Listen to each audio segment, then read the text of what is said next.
Sixth most common question: if Islam allows a man to have more than one wife, why does not Islam allow a woman to have more than one husband?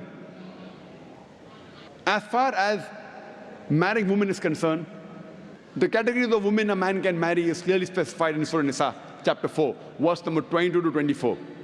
And it's mentioned in Surah Nisa, chapter 4, verse 24, that you cannot marry a woman who's already married.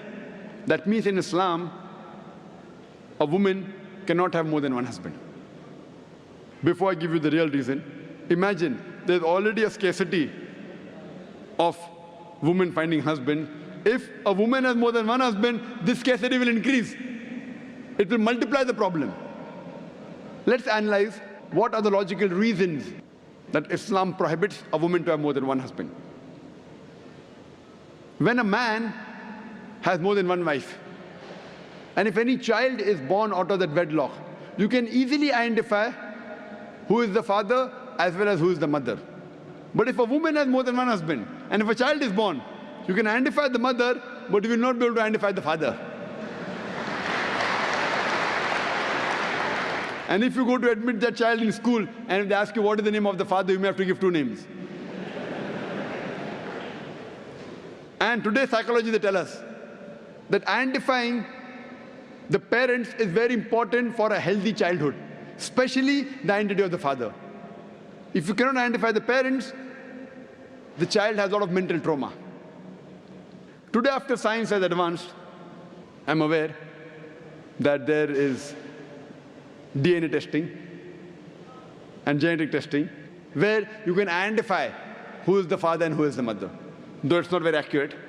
But even if I agree that maybe after a few years it becomes accurate, yet it has happened recently. All these years it wasn't there.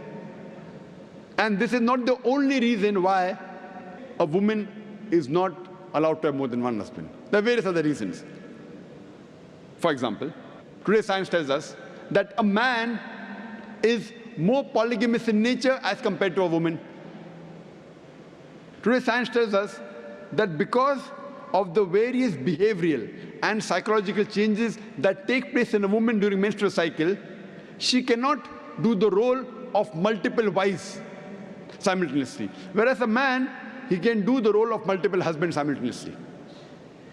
Furthermore, if a woman has more than one husband or more than one sexual partner, and if all of them are loyal to each other, yet there are high chances that venereal diseases and sexual transmitted disease will emerge, and it can be retransmitted back to the man.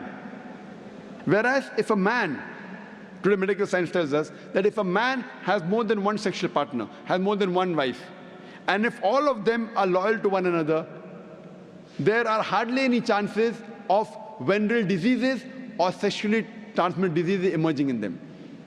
So scientifically also, and medically, it's no problem for a man to have more than one wife, but it's problematic for a woman to have more than one husband.